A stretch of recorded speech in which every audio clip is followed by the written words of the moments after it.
Good afternoon, everyone.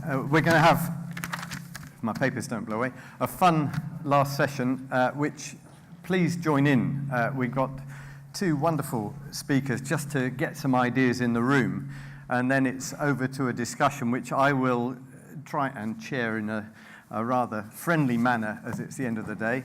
I'll introduce our speakers in just a second. Let me just say, as someone who's an academic at Imperial College, studying innovation, I come from this tradition. Anyone who's an economist in here will probably know Joseph Schumpeter as a great economic theorist and practitioner, Chancellor of the Austrian economy in the interwar years in the 20th century. And I thought I'd just put Joseph Schumpeter in the room for us because he did some wonderful things for our way of understanding the future, as well as the present and the past, by shifting the whole way in which we think about economic growth and development. Hitherto, before Schumpeter, much of economics borrowed its metaphors from Newtonian physics. And you think of Say's law, supply equals demand. It gave you a rather static landscape to work with. And of course, what we're interested in innovation and entrepreneurship is what is the dynamic? What triggers change? How does that happen? And Schumpeter reached for the biological metaphors, thinking about evolution. And we're going to hear from an evolutionary biologist this afternoon and think about what that means for cultural change and innovation. But Schumpeter also had this colorful language. You've probably all heard the gales of creative destruction. And, there's a disruptive sound in there, isn't there, that we will pick up on with Naveen. And he said, why do we see innovation happen in our economies? For the carrot of spectacular reward or the stick of destitution? And a very stark reminder that people take risk, and sometimes they make it big time, and sometimes they lose their shirts. And I think that really sets the scene of what part of today's about. Schumpeter also straddled a period when the rise of the great corporate R&D labs really started to happen in the 20th century. And his early writings were about entrepreneurs. They had a whole model of economic growth driven by entrepreneurs. And his later writing was really about these huge R&D labs. And many of you from the corporate world come from companies that invest, quite rightly, I think, in research and development to develop the future. And so we want to also see if we can straddle in our conversations between, the high risk takers, the visionaries who see the new world, and we have entrepreneurs in the room as well today, as well as our big corporates who put the resources in to make things happen in big markets. That's enough from me setting the scene. I'm going to ask Naveen to come up first. Naveen Jain, we're really delighted you've come here, and I've had the pleasure of spending time with you today, and my brain is still doing all of this stuff. Founder and CEO of Infospace, if anyone remembers, back in the late 1990s, a great company that triggered a lot of the dot-com revolution. Before that, I think you were at Microsoft. I don't know if anyone from Microsoft's here today, but Naveen, you shared some stories of MSN and how that was developed with me earlier on. But a serial entrepreneur who has audacious visions and will talk to us about some of the companies that you're involved in getting going now. And I will ask you to cover off on how you get permission to fly spacecraft out to the moon and land there. Who gives you permission? Does the man in the moon give you permission for that sort of stuff?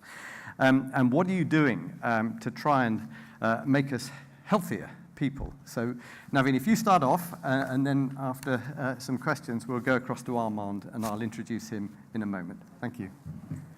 All right. I know all of you are tired here, so I want you to just start to think about that we are living in one of the most innovative decades in the human history. There has never been a better time to be an entrepreneur than it's today. And here is why. Almost every problem that you see today is actually going to be solved by an entrepreneur. using innovation and the idea of entrepreneurship. And I'm going to hit a little bit about what makes an entrepreneur and what's entrepreneurship. But let's just start with the basic things. There has never been a time where there's so many technologies are on exponential curve. And when these technologies are growing at such a fast pace, the human mind cannot understand what the consequences are going to be. Because human mind was essentially designed to be linear and local. Imagine way back when we were living in the savannas of Africa, only thing that mattered to us was everything local. And everything that mattered to us was something we could see, and it was all linear. We could only see that far, and that's all really mattered. Is there a tiger there in the bushes or not? When you start to think about exponential, and most of you, if you don't know about what I mean by exponential, is the something that's maybe doubling or tripling every 6 months, every year. The technology is moving so fast that it's doubling every year. Let me give you a quick example. If I were to ask you, take 30 steps linearly, almost every one of us can say, you know what, we probably will be the end of the room in 30 steps. But if I ask you, take 30 exponential steps, that means 1 step, then 2 steps, then 4 steps, then 8 steps. Anybody who can tell me in 30 exponential steps how far we will go? Anybody? Come on, guys. From here, London to Brussels? London to where? Come on. 26 times around the earth. Think about that, 26 times around the earth. And that's the power of exponential. We just can't imagine what that means. And that is where the disruption is happening. What's happening is a single technology is able to cause so many industries to disappear.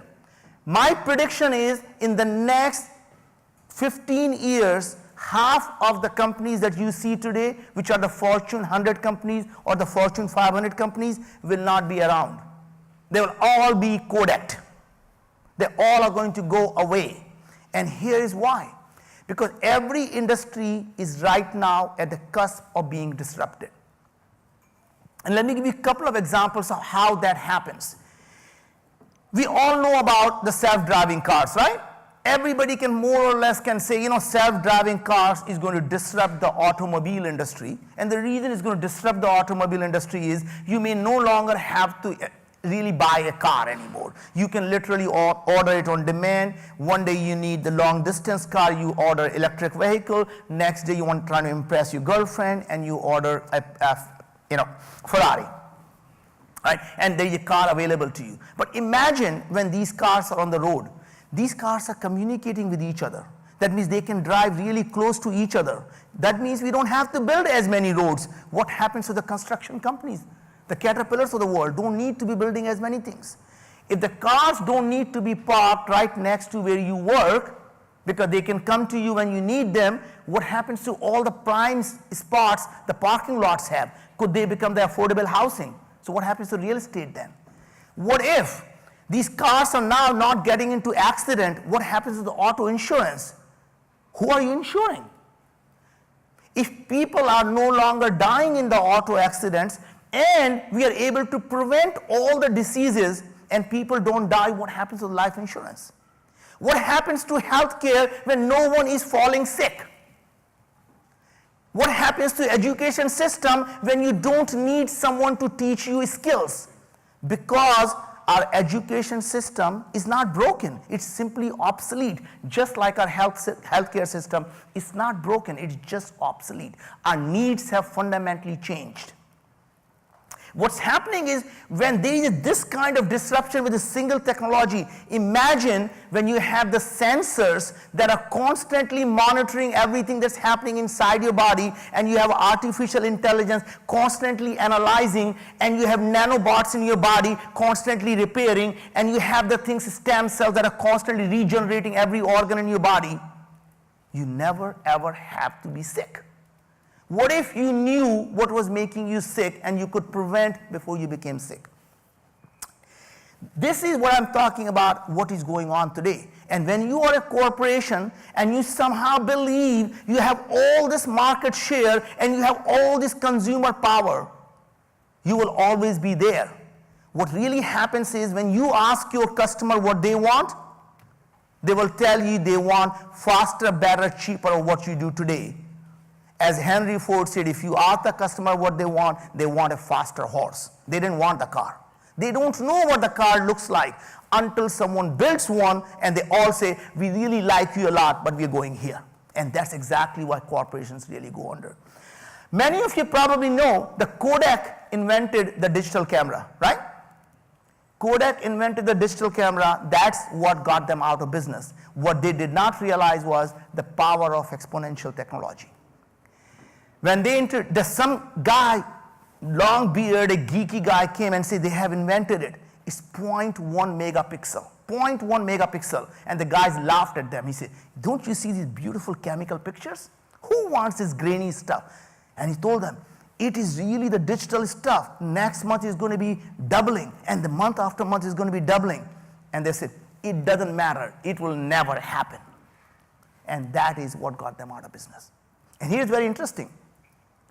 Even the companies that are currently the market leaders, and they're the new companies that have disrupted the current companies, they're going to go out of business before they even may get to an IPO. I believe the Uber may go under before they get a chance to even launch. And here's why. The Uber's advantage is what? They are able to create the biggest driver network around the world. What happens when the self-driving cars comes along? Who is the driver? The manufacturer of the car. Tesla can build the Uber on day one. Everybody already has an app. They can build the things. GM can do that because they are the driver now. So they have already aggregated the driver, which is called a car, and suddenly you can disrupt an industry that's there. What I'm trying to say is, it doesn't matter when you look out there and say somebody is a market leader, all you say is, oh, they're about to be obsoleted. That means you are only 3 years before somebody is going to take you out. You're always being disrupted. The exponential technology is making everything you're doing every 5 to 10 years completely disruptive.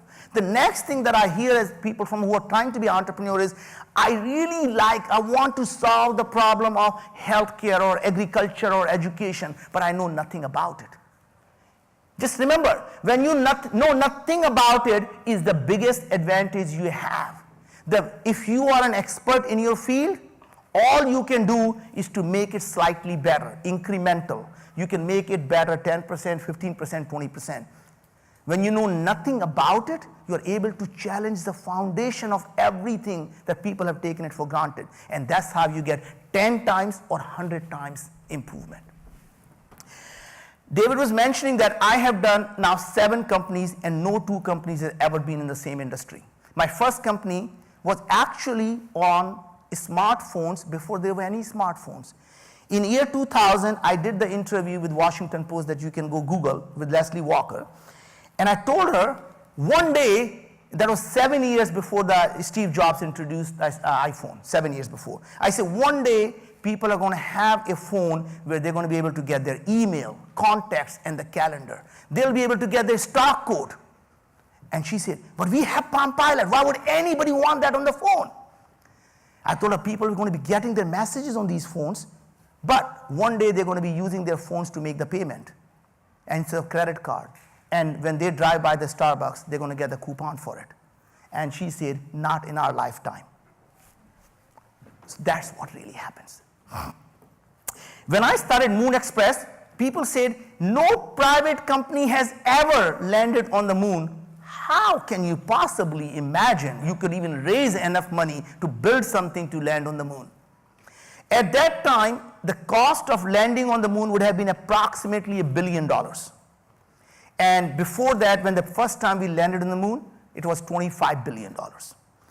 We were absolutely convinced that given the cost of the sensors coming down and the technology on exponential curve, we will, in the 7 years it will take us to get to the moon, we should be able to do that for $100 million, tenfold reduced in the advantage. Guess what happened? I was so off, I couldn't even realize. The cost come down to $7 million of going to the moon. 100-fold decrease in the cost. Our mission that we're launching this year in December to go to the moon not only makes us the first company ever to land on the moon, we become the 4th superpower. Think about that. And the 4th superpower is not going to be UK, Germany, or France. It's going to be a group of 25 people who dreamed of going to the moon. So let me give you a hypothesis. I believe the superpowers of tomorrow is not going to be the nation states, it is going to be an entrepreneurs. It's going to be the set of entrepreneurs who are going to become the superpowers. And here's why. Let me give you 4 reasons why it's going to happen. Number 1, the entrepreneurs are now solving the problems that used to be the domain of nation states. Whether it is space, whether it is defense, whether it's education, whether it's healthcare. Everything that we relied on the government to do is now being solved by entrepreneurs. Number 2, the entrepreneurs can be held responsible every single day rather than every election cycle. When you elect an idiot, you're stuck with that idiot. I'm not talking about our president by any chance. Right? There's nothing you can do. You got the one and you got to stick with that guy for 4 years. As an entrepreneur, that doesn't happen. Guess what happened? I remember about a month ago when our president realized he wants to ban all the immigrants. There were protests going on. Uber decided to send all the Uber drivers to pick up the passengers the taxis won't pick up. That day, 200,000 people deleted Uber. And next day, the CEO of Uber gave up on the Trump's Economic Council. We hold their feet to the fire. And that's what happens when you're an entrepreneur. You do something that society does not like, you have a power to not use their product and you can keep them honest. The third thing is the resources. When you need the resources, you're no longer bound by the national boundaries like the nation governments are. We wanted to build a rocket to go to the moon. We couldn't find in the US. We bought it from the company in New Zealand and it cost us $3.5 million. We didn't have to rely on SpaceX. We didn't have to rely on local things. And here is the fourth part. The capital is not patriotic. The capital flows where the opportunities are. And everyone in Europe complains, oh, we don't do the audacious thing because nobody in Europe wants to fund that. I hear the same thing in India. I hear the same thing in China. I hear the same thing in Russia. Guess what happens? The project Moon Express, you know where it is funded from? Not from Silicon Valley. 90% of the capital came from Europe, China, Russia, and India. The place where people say they don't fund these projects. Because it's a vicious cycle. Nobody in Europe thinks big. So guess what happens? You say VCs will never fund it, so let me go and pitch a project that VCs wants to hear, and VCs say we can't fund it, it's too small. And they think even smaller then. And that's what's really happening. I believe, if I may say that Europe is going to become the third world country unless something changes. The way path is going down on is going to become a third world country, because unless you start to believe the audacious ideas and the big problems that you want to solve, nothing is going to happen. It becomes the idea of socialism is now going to carry forward. The idea that somehow if you have a business and you're making a profit, every entrepreneur I meet, they sheepishly say, well, I'm trying to do this really good thing here. And by the way, it's a small profit we make. We want to make sure people know that we're not doing this for profit. When I start a company and I say, the thing that I am doing is wildly profitable. And here's why. Because the only way I know how to do a lot of good in the world is to create a profit engine. If you are the richest man in the world, you're going to run out of money by doing a small good. If you create a company that does a profitable venture, you can do a very large good. So the easiest way to create a $10 billion company is to solve a $100 billion problem. What are those problems? The massive societal problems. If you can find a way to prevent sickness, so guess what happened? As I was going down the path of launching the mission to the moon, which is happening this year, I started to think about what should be my next moonshot. And I settled between education and healthcare. I decided to go after healthcare. And I started a company that is simple, audacious goal. What if the illness becomes elective? What if illness is a choice rather than a matter of bad luck? In 6 months since I started the company, not only we have built the team, we already in the first week we launched the company, $1 million revenue, and we start shipping it in UK, not just US, within 6 months. Not only that, what happened is when you have that audacious goal, the beauty of the thing was the best and the brightest mind came to solve that problem because they want to work on something that's meaningful. People who are absolutely brilliant and absolutely successful, you know what one thing they want to do? They want to be significant. And you give them something to work on that will become their legacy. And once you do that, you attract the best minds. What did I know about space? Zero. In fact, I remember my first conversation when I started, I said, I want to go to the moon, but how do you go there? It keeps moving. Until somebody explained me the orbital dynamics that goes on. And I said, well, that sounds like a good idea. How do we go there? Well, you build this big rocket. I don't like the big rocket, costs too much. Why can't we use a small rocket? Are you a rocket scientist? No, I'm not. Why don't you explain to me why do we need the big rocket? And by the time he started explaining, he said, you know what? Your idea of a small rocket just might work. And that's how we start to challenge everything they were doing. We start challenging why? Why can't we do something different? Same thing in the healthcare. When everybody was trying to find a cure for the disease, we said, what if we could understand? Because we know all the chronic diseases happen because our body is an ecosystem. And that ecosystem gets imbalanced because we take antibiotics, because we take toxins, because all the different things, all the things we're doing to our body is killing our ecosystem. And if you can find what's going on inside the body, you can keep it healthy. When I announced the project, I am not a medicine guy. The first person called me was head of Watson Research. And he says, oh my God, what you're trying to solve is something I've been thinking I want to work on, and I'll quit my job. He was making $1 million a year salary, works for us now for $100K. The person who was working for Craig Venter on human longevity, she quit her job to join me. Point was, when you start to give the audacious goals to people, you get the brilliant mind. The minute the people joined us, every VC wants to fund us because I have an amazing team. So guess what happened? It starts with the audacious idea of solving something big. So all I can tell you is, when you start something, it's really easy to get something going. You find out what is it that you really care about in your heart. What is it that you're willing to die for and then live for it? Ask yourself, God forbid if I'm actually successful in doing what I'm trying to do, is it going to impact the lives of 100 million people or a billion people? Because if it does, you know you can create a $10 billion company. Doing good and doing well are not mutually exclusive. In fact, the only way to do good is to do well, and the only way to do well is to do tremendous good. So never be afraid to create that profit engine. As an entrepreneur, there are a couple of things that I really enjoy. As an entrepreneur, everybody knows there are ups and downs and the people, and people fail. And I tell them that startup and being an entrepreneur is like your heartbeat. It goes up and down. When it's smooth, you're dead. So if nothing is going wrong, you're already dead. So if you're working in a corporation, when there is no ups and downs, you're already dead. You just don't know it. You are a zombie, right? And that is what you need to say. And half of the people when I go out there, start to think about as a leader, what is their goal? You are a manager. I as an entrepreneur, I build teams. Everyone tells you your job as a leader is to tell people what to do, and you essentially make them do it. So what they say is sometimes they get so frustrated, they say, I can take the horse to the water, but I can't make them drink. They just cannot innovate. And I tell them, because you focus on the wrong thing. As a manager, as a leader, your job is really simple. You make people thirsty. And if you make them thirsty, guess what happens? They will find their own water and they will drink every time.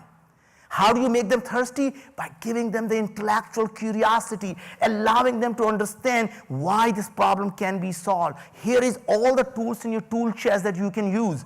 So understanding where the technology is, what's happening with neuroscience, what's happening with artificial intelligence, what's happening with nanotechnology, what's happening with genetics, and you start to put all these tools in your tool chest, and you start to say, I can put these two things together to solve this problem. The problem that happens is, we become an expert and all we have is a hammer, and when you have a hammer, everything starts to look like a nail. And that's why people make a mistake. Is to say if you have n number of things in your tool chest, you're able to solve every single problem. And the last thing, only advice, I don't know how much time, I have no clock here. Okay, because if I had a clock, I can pace myself. When you are an entrepreneur as a leader, a lot of the times when we're going out and talking to people, we tend to focus on what we are going to say. And what I have realized over the long period of time is people will forget what you tell them, but they will never forget how you made them feel. Think about that for a second here. People will forget what you tell them, but they will never forget how you made them feel. So your job is to think about how are you going to make them feel, not what you're telling them. And when you make them feel important, when you make them feel inspired, when they feel that they are inspiring you, that is the feeling they're left with. And that is what they do, is because how you made them feel. The other things I find is as an entrepreneur and creating a team, the way you create the best team is to find people who are unlike you. When you're looking for a friend, you want someone who is just like you. You want to hang out with the guy. But when you're creating a company, you want people who are just unlike you. People who do different things, they enjoy different things, they're good at different things. In fact, you don't want everyone who is like me to do rah, rah, rah. You want someone who says, I have no idea what you're doing. You keep cutting the trees, I'm going to keep building the road behind you, and you better know where you're going. But they don't really care. And those are the great operation people you need behind you when you're an entrepreneur. You want your CFO who says, I have no idea. You keep making money, I'll keep telling you how much you got. Right? But I really don't know the business you are in, and I don't really care. Right? You want people who are just good at what they are doing. They make the great team members. But as a leader, you need to be the guy who is absolutely a non-expert in the industry and able to challenge every single time when someone says it can't be done. What I tell people is I never want to hear it won't work. Tell me I tried and it didn't work. Or when you say it won't work, I'm going to keep challenging you until you can absolutely convince me that this cannot work. Right? And that is rare, because any smart person knows there is a slight chance, what if? What if it actually did what I said it's going to do? And that's where the beauty happens, right? So come up with a goal that's so audacious, so big. When you tell someone what you're going to be doing, they absolutely tell you, you are crazy. And if they don't tell you you're crazy, you're not thinking big enough. Only one caveat, unless you happen to be crazy, in that case, all bets are off. Right? And as an entrepreneur, you never, ever fail. As an entrepreneur, you only fail when you give up. Everything else is just a pivot. Your idea that you start with may or may not work. And every idea that does not work simply is a stepping stone to a bigger idea and a bigger success. Right? So never give up, because giving up is where you fail. Everything else you can continue to learn and keep moving forward. So if you can really dream big, I can assure you not only you will be able to change the way people live their lives, you will be able to create an amazing company. And there has never been a better time to be an entrepreneur. There has never been a time when a small group of people are capable of doing things that could only be done by the nation states. There has never been a better time for an entrepreneur to start anything to solve the biggest global challenges facing humanity. There has never been a time where you, a single person, can make a difference. Every time you see a problem, don't ask yourself, why can't someone do something about it? Every problem is an opportunity. What can I do about it? The bigger the problem you see, the bigger the opportunity you have. So keep thinking, how big is that problem? And if it is a massive, audacious problem, that means you can create a massive, amazing enterprise. Thank you.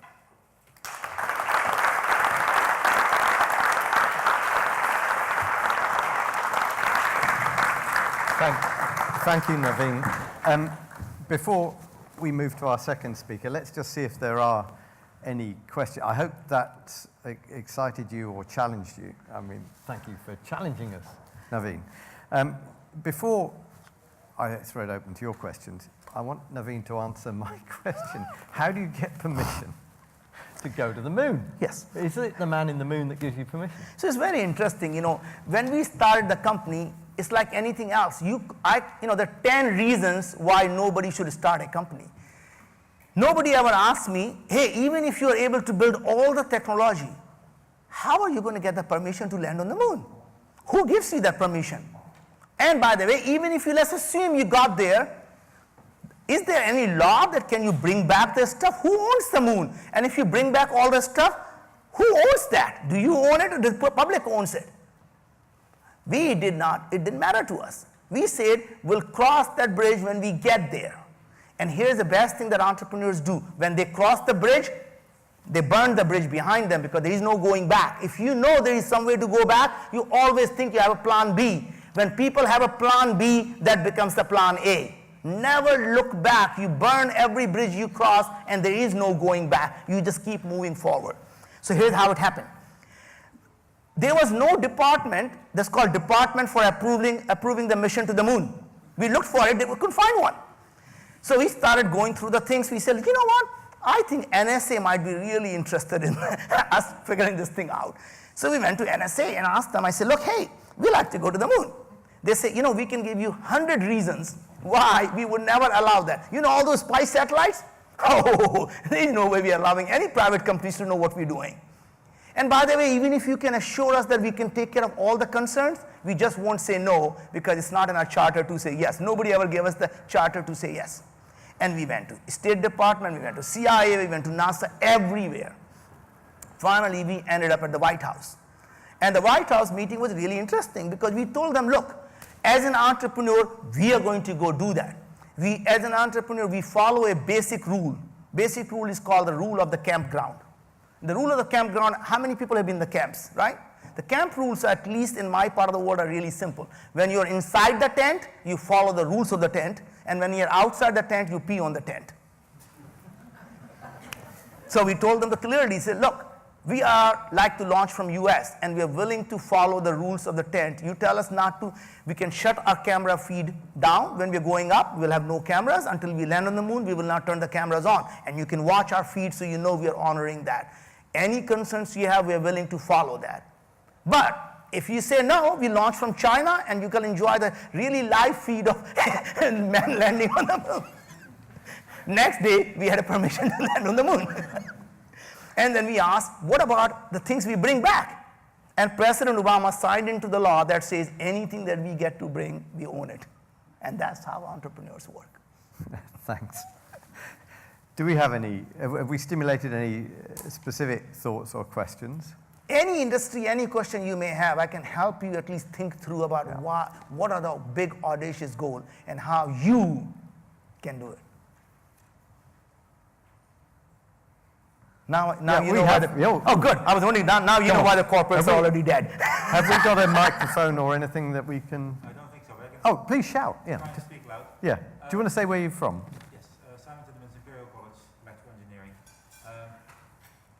Great talk, by the way. So I'm going to ask you a potentially negative question, but it's a great talk. I want to start on that note. But you mentioned kind of the role that companies can have and possibly superseding nation states. By identifying market opportunities. So how would you take care of those who can't afford the product, right? So indeed you might improve the world, but will you improve everyone's world? And how's your thinking on that? It's really, really simple. Interesting thing that happens is when the technology on exponential curve, think of like cell phones. Cell phones, when they first came out, it was only for the richest people on the Wall Street. And today, the person in the Messiah tribe in Africa has it. Once you digitize the technology, the marginal cost becomes zero. That means it becomes democratized and it becomes demonetized. And that's how you reach the billion people. So today when we launched the healthcare company, we brought the cost down from $10,000 to understand what's happening inside the body to $100. $100 is too much for most people. Guess what happens? Next year, it is going to be $40. 3 years from now, it's going to be $1. And that is what the technology does, is that at that point, it suddenly becomes free and everybody has it. And that's where the healthcare is headed. Now you have sensors you can put on a smartphone. They'll be able to diagnose the diseases better than any board-certified physician. And suddenly the doctors becomes obsolete. The lawyers are going to become obsolete with AI. Accounting is going to become obsolete. So you're starting to think about all these things that suddenly are going to be done at a cost of marginal cost of zero. That means suddenly the legal cost is zero. The cost of everything becomes demonetized, including everything that we value today. So think about it, energy. We pay for energy today. Every 90 minutes, more energy falls, solar energy falls on planet Earth than we use in the whole year. Simply a conversion problem. It is the same problem that we had a couple of 100 years ago with aluminum. It is widely available on Earth, but it was the most precious metal. It was in fact so precious that Napoleon, when he hosted the King of Siam, fed him with a platter of aluminum. In fact, the Washington Monument, the tip of the Washington Monument is made of aluminum because we wanted to show the Britishers we have arrived. We have the things the richest people have, right? Today, we throw aluminum. The same thing is going to happen. Once you get the abundance of energy, what if you can create the abundance of agriculture? What if you can create abundance of food? How we can create abundance of homes? And then everything that we value becomes free. And that's how the societies change. Thank you. There's a lot of economics in there that is bundled up, which we might come back to. Oh, we got hands up before we move on to Armand. Armand, you're happy for us to take a few more questions and comments. Nick first, thanks. Yeah, thanks, David. Nick Stones, former. Naveen, first of all, thank you for a very inspiring presentation. So one could argue the last 30, 40 years we've seen the technology boom, the entrepreneurial boom go hand in hand with globalization, free markets, free movement of capital, labor, etc. But right now we're seeing pushback against that. Lots of people saying that doesn't work for me. We now have Trump, we have Brexit, we have sand in the gears, we have protectionism. How does technology, entrepreneurship play out with those forces? Sure. So interesting thing is, those are only from a political perspective. Entrepreneurship has no boundaries. In fact, the people, some of the best people, I work with them are all over the world. And with today's technology, it doesn't really matter where you are. I am out of Seattle. My engineering team is in Mountain View. My AI team is in New York. My science lab is in Los Alamos. And I'm in all 4 offices at the same time. I have a remote telepresence thing, and I can be in meeting in every place. It doesn't matter where you are. No, entrepreneurship absolutely has no geographical boundaries. You find the resources, and you can work with them around the world. And no politicians can ever stop it. So beauty of the entrepreneurship is you get creative, and the boundaries are created by politicians for their own reasons, and the entrepreneurs just don't honor them. And secondly, these governments are going to become irrelevant anyway. I mean, there's a very serious point about the role of the nation state and the state it's in, I think, in many parts of the world. And I mean, you're making some very challenging and interesting insights there, Naveen. I'll just take one more comment here. Yeah. My name is Patricio. Just a key takeaway for you is the boundaries. A culture of meritocracy usually creates a rate of entrepreneurial. I'm sorry, I can barely hear it. Yeah. Just speak really loudly. Come in the front. Or come up to the front. And Yeah. Yes. Basically creates ambition. Do you think that's what's needed anywhere? So the interesting thing is the meritocracy was based on some genetics of people are born smart or people are born not so smart. What's really happening is when you have the artificial intelligence that can augment everyone, then we can all essentially have the same level of skills. That means, people ask me and say, if all these jobs are being taken away, what happens to the humanity? The interesting thing is a technology that is so advanced to take your job away is also advanced enough to give you the jobs that you couldn't have done without it. So if you are a bus driver that has a good personality, the same AI can now make you a nurse because you don't need to know much about the medicine other than just being a good, personable person, right? So what happens is the meritocracy starts to become democratic. That means everyone now has the same set of skills as you do because you can be augmented. And if people worry about what it really means to be augmented, we are constantly being augmented. I remember in my younger days, I used to remember all the phone numbers. Now they're augmented through my iPhone on the cloud. All the information I used to remember when the president was born is now on the cloud. I simply remember the keyword on the Google. So as we are augmenting our brain, it is suddenly is going to get more and more augmented, whether it's a processing power, whether it is a body, we're replacing our knees, our hips, and the lungs, and the heart, and suddenly we become a person that is no different than a person whose brain is the only thing that remains who they are, which is the memories and experiences what makes us human.